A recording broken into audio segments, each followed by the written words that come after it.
मारीच जो स्वभाव से डर रहे। क्या जरूरत थी राक्षसों से डरने की?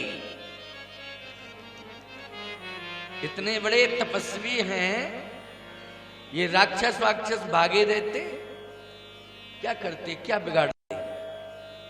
लेकिन डर रहे, मारीच स्वभाव से डर रहे, और राक्षसों से नहीं डर रहे,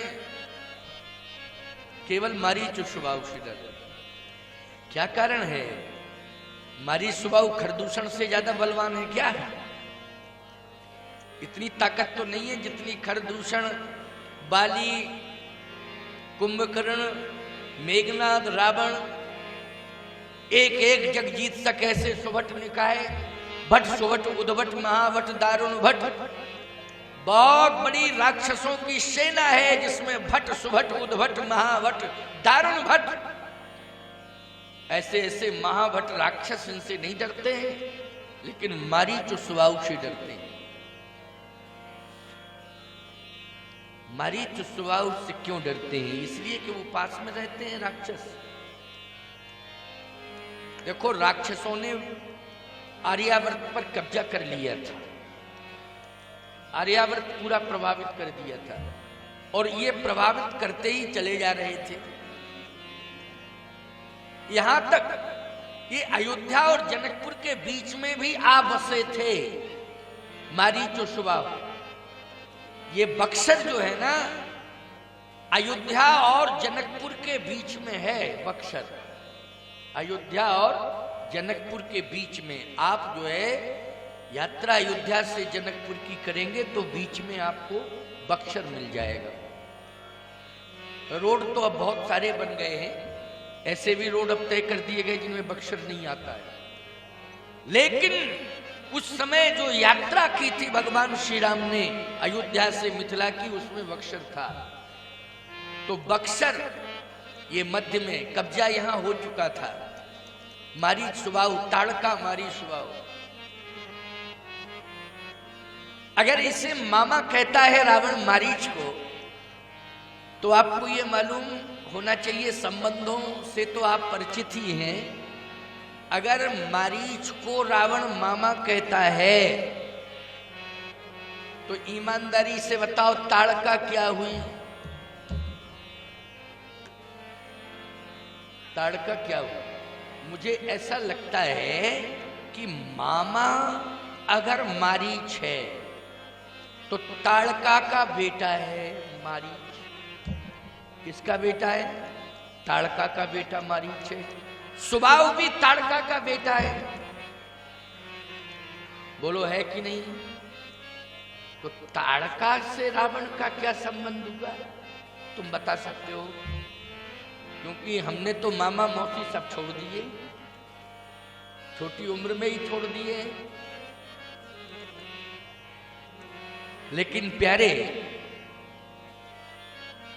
कौन संबंध होना चाहिए? थोड़ा तुम ही लोग हमारी हेल्प कर दो, क्या दिक्कत है इसमें? मामा है कौन? मारीच है मामा। और मारीच की मां रावण की मुझे लगता है नानी वानी कुछ ऐसी होना चाहिए। क्या होना चाहिए? क्यों? ताड़का क्या यही होना चाहिए कि और कुछ होना चाहिए? रिलेशन, संबंध। सत्यता तो ये है कि ये राक्षसों के संबंध थे आपस में।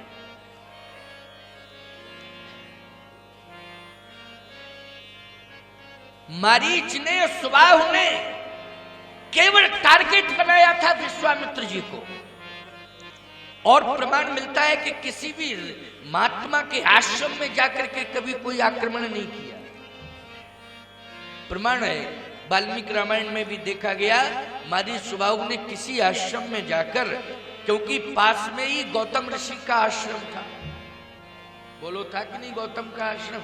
बक्सर से आगे गौतम का आश्रम, लेकिन गौतम ऋषि के आश्रम में कभी भी आक्रमण नहीं किया। गौतम ऋषि के आश्रम में तो इंद्र ने आक्रमण किया था। क्यों भाई? किया था ना। इंद्र ने उस आश्रम को प्रभावित किया, मारी स्वभाव ने नहीं किया था इंद्र ने कि नहीं? सावधान, केवल मारी सुबाहु ने विश्वामित्र जी को प्रभावित किया। ताड़का प्रतीकवाद में दुराशा है। दुराशा का अर्थ है दूसरे से सुख पाने की आशा, इसका नाम है दुराशा। दूसरे से सुख पाने की आशा का नाम ही दुराशा है। अब दूसरे से सुख पाने की आशा जिसके जीवन में आ जावे कि हमें इसके द्वारा ये सुविधा मिल जाए, इसके द्वारा ये सुविधा मिल जाए, इसके द्वारा ये सुख मिल जाए, इसके द्वारा ये सुख मिल जाए, यही कामना लिए कोई बैठा रहे। ये जरूरी नहीं कि वो महिला ही हो, पुरुष भी होगा तो वो भी एक ताड़का के रूप में है। ताड़का का अर्थ है दुराशा। क्या है? दुराशा।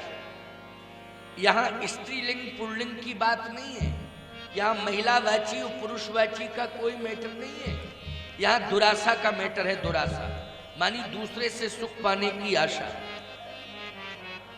ये राक्षसी प्रवृत्ति है, सीधी सी बात। दूसरे से सुख पाने की आशा रखना ये क्या है? राक्षसी प्रवृत्ति। आप असमर्थ हैं, आप नहीं कर पा रहे हैं, मजबूरी है, तो भले ही आप आशा रख सकते हैं, लेकिन आप जब स्वयं सक्षम हैं तो आप दूसरे से सुख पाने की आशा क्यों रख रहे हैं? इसका मतलब ये राक्षसी विचारधारा है। बोलो है कि नहीं? ये राक्षसी विचारधारा है। चाहे स्त्री की विचारधारा हो, चाहे पुरुष की विचारधारा हो, किसी की भी हो, ये राक्षसी विचारधारा है।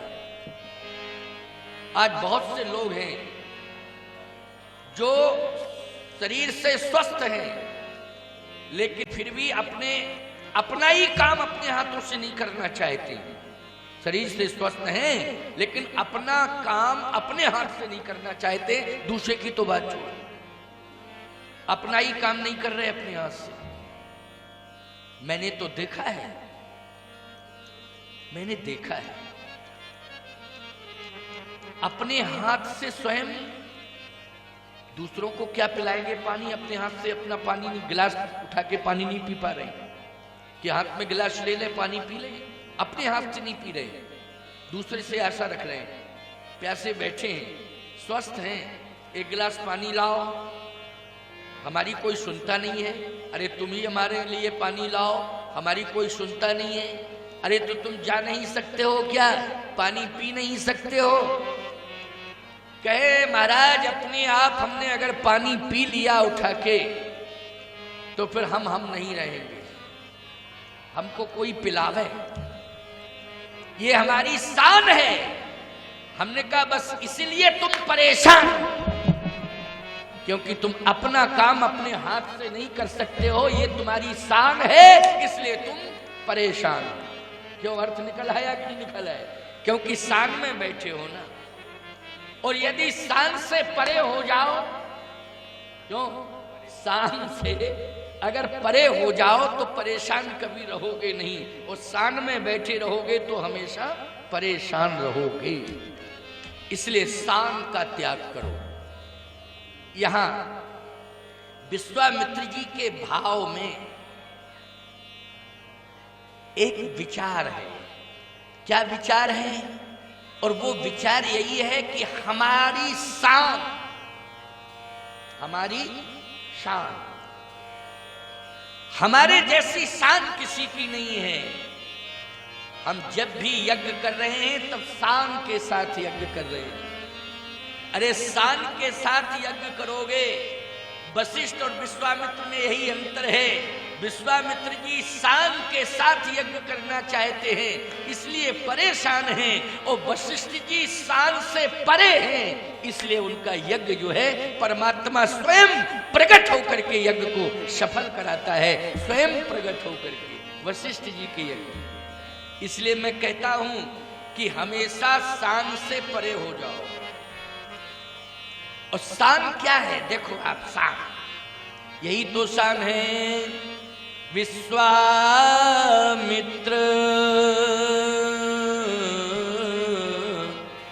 महामुनि ज्ञानी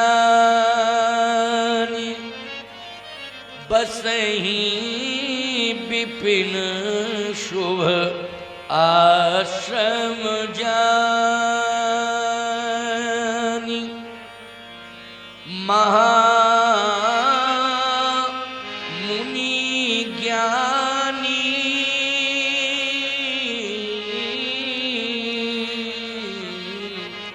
महामुनि ज्ञानी बसहि विपिन शुभ आश्रम जानी। महामुनि ज्ञानी, अरे मुनि बनना ही पर्याप्त है, लेकिन इसमें महा लगना चाहिए। क्या लगना चाहिए? महा लगना चाहिए। एक बात आपको बताएं, महा शब्द केवल एक में लगा है। जो महान है, महा इसके बाद महान। महान कौन है? एको ब्रह्म द्वितीयो नास्ति। ब्रह्म के अलावा कौन महान हो सकता है? बोलो, ब्रह्म से ज्यादा कोई महान है?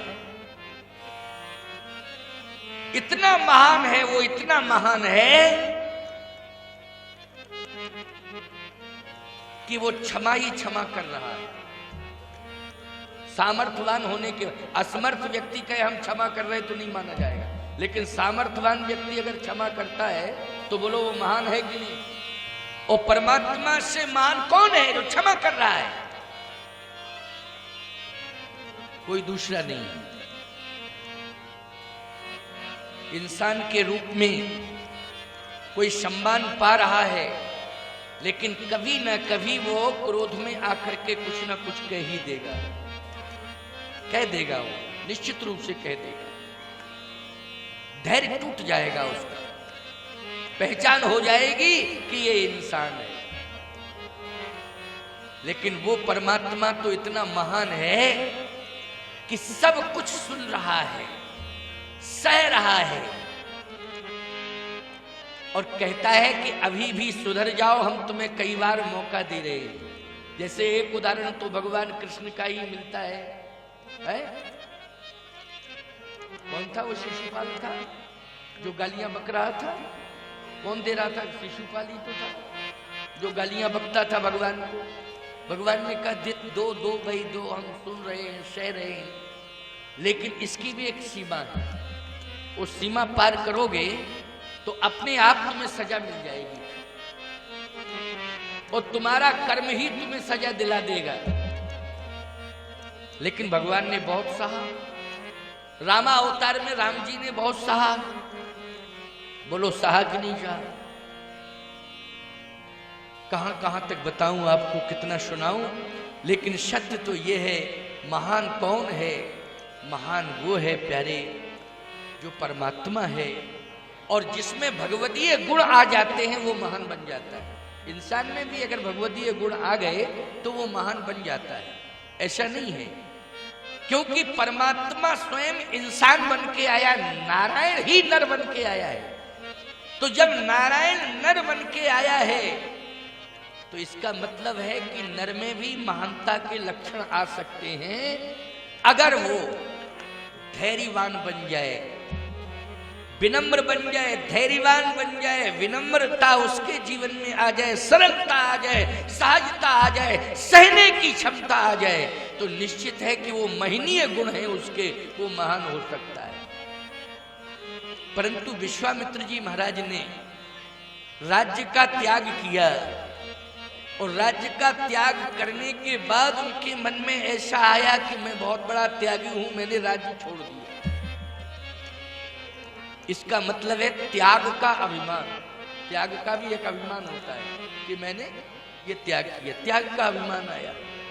दूसरी बात, उन्होंने तपस्या की, इतनी तपस्या की उन्होंने प्यारे, ये आभास हो गया उनको कि मेरी तपस्या के आगे अब मैं जितने तपस्याधारी हैं सबको चुनौती देता हूं। इसी में तो वशिष्ठ जी को चुनौती दे दी उन्होंने। बोलो दी कि नहीं दी? विश्वामित्र जी ने किसे चुनौती दी?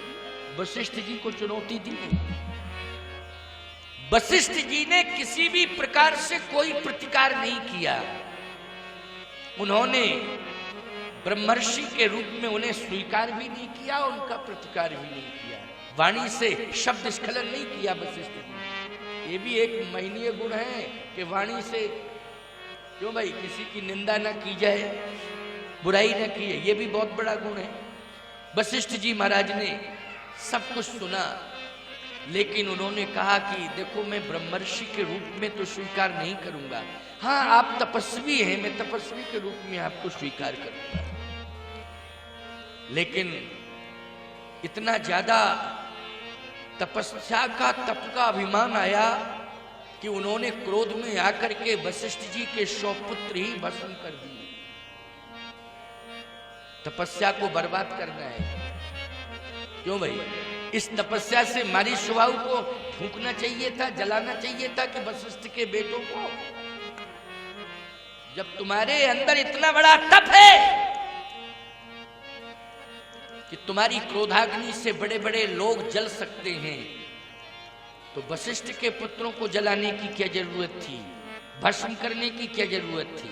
मारीच स्वभाव और उसकी सेना को भस्म करने की जरूरत थी।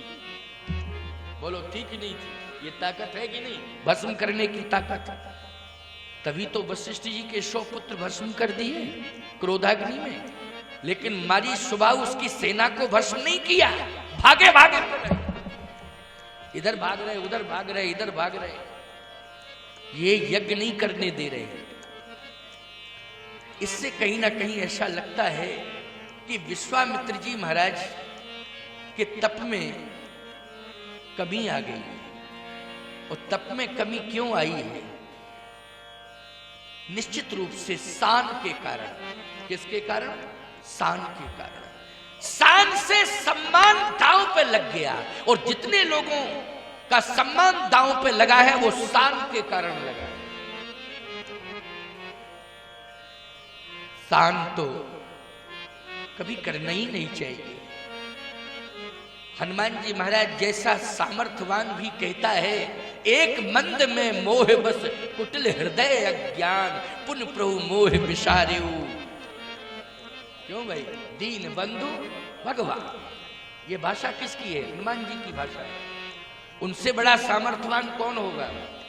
सब कुछ प्राप्त कर लिया, अष्ट सिद्धि नवनिधि के दाता, अस्वर दीन जानकी माता, समस्त देवताओं ने अपनी अपनी शक्तियां प्रदान की हैं हनुमान जी को। बोलो की हैं कि नहीं की हैं? जब बचपन में बाल समय रे भक्ष लियो तब तीनों लोग भय अंधियारो, उस समय ईमानदारी के साथ बताओ समस्त देवताओं ने अपनी अपनी शक्तियां हनुमान जी को प्रदान की कि नहीं की? इतना सामर्थ्यवान क्या कह रहा है? शान से वो परे। एक मंद में मोह बश कुटिल हृदय अज्ञान, कुटिल हृदय अज्ञान।